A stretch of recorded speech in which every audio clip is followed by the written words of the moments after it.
Good morning.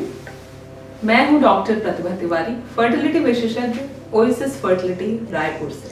आइए आज हम जानते हैं 6 ऐसे कारण जो आपकी फर्टिलिटी ट्रीटमेंट के सक्सेस को अफेक्ट करते हैं। इसमें पहला है एज।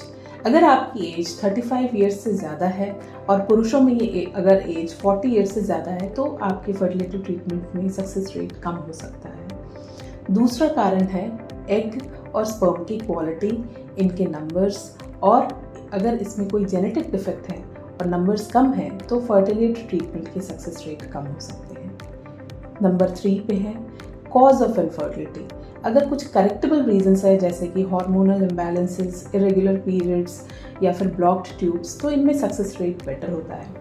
चौथा कारण, अगर आपको फर्टिलिटी के प्रॉब्लम्स के साथ साथ कुछ अंडरलाइंग गायनेकोलॉजिकल प्रॉब्लम्स जैसे एंडोमेट्रियोसिस, फाइब्रॉइड्स इन यूट्रस, कुछ इन्फेक्शंस अगर हैं तो ये ट्रीटमेंट्स को और जटिल बना देते हैं। पांचवा कारण जो है, अगर आप पहले ट्रीटमेंट्स करा चुके हैं और उनमें सक्सेसफुल नहीं रहे हैं तो आगे के ट्रीटमेंट के लिए प्लानिंग और ज़रूरी हो जाती है और ड्यूरेशन बढ़ने के साथ साथ ट्रीटमेंट का आउटकम थोड़ा कम सक्सेसफुल होता है। चॉइस ऑफ ट्रीटमेंट, अगर आप फर्टिलिटी ट्रीटमेंट्स में IVF के लिए जाते हैं तो आपका सक्सेस रेट 50 to 60% होता है।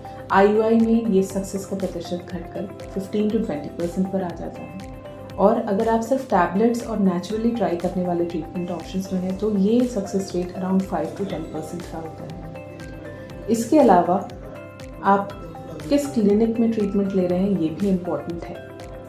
साथ ही अगर लाइफस्टाइल के कुछ फैक्टर्स जैसे स्मोकिंग, अल्कोहलिज्म और ओबेसिटी है तो ये भी आपकी फर्टिलिटी ट्रीटमेंट्स को अफेक्ट कर सकते हैं। Thank you.